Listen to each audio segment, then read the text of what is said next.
T20 tri series के top 5 batters पर नजर डालें तो उसमें साहबजादा फरहान टॉप पर है, ये स्क्रीन पर भी आ जाएगा, जिनके 5 मैचेस में 191 रन्स है, 47 की एवरेज है, 146 का स्ट्राइक रेट है। बाबर आजम दूसरे नंबर पे हैं, अगेन स्ट्राइक रेट थोड़ा कम है लेकिन चलो उनसे रन्स हुए इस सीरीज में। साइम अयूब तीसरे नंबर पर हैं, फिर आगा सलमान, उस्मान खान, ये सब आ जाते हैं। साहबजादा फरहान को लेके हमने बहुत बार इस पे बात भी की है रऊफ कि ये अच्छी हिटिंग कर सकते हैं, तेज खेल सकते हैं, लेकिन उसके बाद वो फिर कुछ डॉट बॉल्स खेलते हैं, अपने रन रेट को खुद ही खराब कर देते हैं, अपने स्ट्राइक रेट को खुद ही खराब कर देते हैं। इस बार इन्होंने बड़ा हेल्दी स्ट्राइक रेट से खेला है, कैसे देखते हैं? देखिए, इसमें तो कोई डाउट नहीं है, जो साहबजादा फरहान है उनमें टैलेंट भी है, पोटेंशियल भी है, एक्सपीरियंस भी उनके पास है, और वो डोमेस्टिक क्रिकेट की भी परफॉर्मर है, वो फर्स्ट क्लास क्रिकेट भी खेले हैं। तो हमें उनसे बहुत ज़्यादा एक्सपेक्टेशन है, क्योंकि अब उनको काफ़ी ज़्यादा टाइम मिल गया इंटरनेशनल लेवल पे अपना कदम जमाने में। तो हमारी expectation as a senior player और as a well established player उनसे ये है कि वो 4 डायमेंशन शॉट चारों तरफ वो खेलें और हर तरफ स्कोर करें, जिस तरह टॉप अच्छी टीमों के प्लेयर्स करते हैं। मगर अभी तक देखा है कि वो भी एक ही साइड पे एक 1 डायमेंशन शॉट्स ज़्यादा खेलते हैं, जिसकी वजह से जब थोड़ा सा जो अपने बॉलर्स है वो अपनी लेंथ को चेंज करते हैं तो उनको परेशानी का सामना करना पड़ता है। तो जब आप अगर वर्ल्ड कप में जाते हैं और सेकंड राउंड में आपको अच्छी टीमों के खिलाफ मैचेस होते हैं, तो वो तो पूरा होमवर्क करके आएंगे आपकी टेक्निक के ऊपर, तो वहाँ पे फिर थोड़ा सा आपको मुश्किलात का शिकार हो सकते हैं। साइम अयूब भी इसी तरह, वो भी बहुत अच्छे प्लेयर हैं, उनका भी यही प्रॉब्लम है कि वो भी एक साइड पे ही ज़्यादातर फोकस करते हैं, और फिर बाज़ दफ़ा ऐसा होता है कि 25 या 30 रन करने के बाद वो अपनी विकेट गंवा देते हैं। हालांकि जो अच्छे प्लेयर हैं वो 25-30 रन के बाद अपनी इनिंग को मजीद बिल्ड करते हैं और अपनी टीम की जो सक्सेस है उसको फॉलो करते हैं और उसमें अपना पार्टिसिपेट करते हैं। मगर हमारे ये जो प्लेयर है वो पार्टिसिपेट नहीं कर रहे, अपना 20-30 रन करते हैं और फिर शॉट मार के आउट होकर चले जाते हैं। तो ये चीज़ें मेरा ख्याल है कि हमें देखनी होगी वर्ल्ड कप से पहले। कंसीडरिंग कि again world cup is in Sri Lanka, तो हमें तो जिस वहां पे तो जो मैचेस होंगे वो 140 150 अक्सर विनिंग स्कोर होता है, तो हमारी टीम को तो ये सब भी सूट करता है ना, इस तरह का score.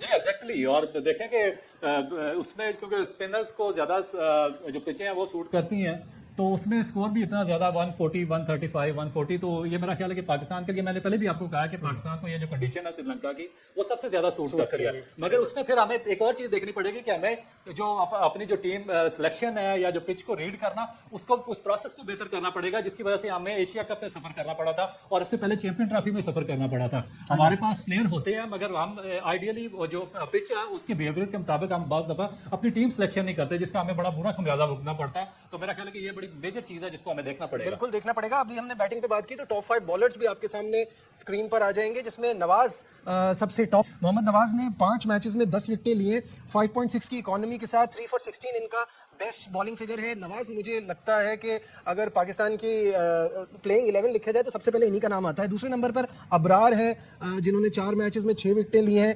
Usman Tariq, I am still surprise कि एक बंदा हैट्रिक करता है और उसको उसके बाद आप बिठा देते हैं, मजीद कॉन्फिडेंस देने की बजाय आप उसको रेस्ट कराते हैं। सलमान मिर्जा और शाहीन शाह अफरीदी भी इस लिस्ट में शामिल है।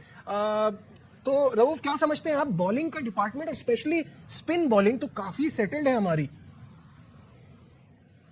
देखिए, मैं आपको उसकी एक एग्जांपल देता हूँ। एशिया कप में 2 मैचेस इंडिया के खिलाफ खेले हैं, तो अब मैं कंपैरिजन तो अपना टॉप टीमों के खिलाफ करूंगा, क्योंकि मैं पाकिस्तान को टॉप टीमों में कंसीडर करता हूँ। मैं इनका कंपैरिजन किसी भी एसोसिएट टीम या जो बॉटम की टीम है उनके साथ नहीं करूंगा, क्योंकि हमने अगर वर्ल्ड कप में पोजीशन लेनी है तो हमें टॉप टीयर टीमों के साथ हमें अपने आप को कंपेयर करना पड़ेगा। अब देखिए, इंडिया के खिलाफ एशिया कप में हमने 2 मैचेस खेले हैं। 2 मैचेस में मुझे बताया नवाज ने कितने ओवर किए हैं या अबरार किस हद तक सक्सेसफुल रहे हैं 2 मैचेस में, तो ये एक बहुत बड़ा क्वेश्चन मार्क है। फिर जो दूसरे स्पिनर है, जिस तरह आपने फैसल अकरम की बात की है या आपने उस्मान की बात की है, उनका एक्शन ऑलरेडी एक हो चुका हुआ है रिपोर्ट, तो आप उसको इतने बड़े इवेंट में, मेरा नहीं ख्याल कि जो आपने बात की हैट्रिक के बाद क्यों बिठाया, क्योंकि वो इनके वर्ल्ड कप प्लान का हिस्सा नहीं होंगे, क्योंकि वो इतना बड़ा पाकिस्तान क्रिकेट बोर्ड चांस वहाँ पे नहीं ले सकता कि ये बड़ा सेटअप होगा। अगर वहाँ पे उनके एक्शन को कुछ हो गया, डेफिनेट उनको दूसरी टीमों के खिलाफ वो चांसेस देते रहेंगे या बायलैटरल सीरीज में। मुझे तो ऐसा लगता है कि वर्ल्ड कप में लेके तो जाएंगे। देखिए, अगर शादाब खान भी अभी तक इनकी लिस्ट में है, क्योंकि वो सेंट्रल कॉन्ट्रैक्ट की सी कैटेगरी में शामिल है, और जो आपको पता है जुलाई में सेंट्रल कॉन्ट्रैक्ट अनाउंस हुए थे, अभी दिसंबर आ गया, 6 महीने हो गए हैं, तो अभी तक उनकी फिटनेस बहाल नहीं हुई, मगर उसके बावजूद वो सेंट्रल कॉन्ट्रैक्ट के पूरे पैसे भी ले रहे हैं और सेंट्रल कॉन्ट्रैक्ट में भी शामिल है। कप्तान ने भी एक आफ्टर मैच ये कह दिया कि वो अगर आ जाते हैं तो बड़ी अच्छी बात है। आई मीन ऑलरेडी इतने स्पिनर्स हैं और ऊपर से फिर उनका ये स्टेटमेंट आना, तो जो बाकी इस वक्त खेल रहे हैं उनके लिए तो थोड़ा परेशानी की बात नहीं होगी कि हम परफॉर्मेंस दे रहे हैं और फिर भी ये बातें चल रही हैं।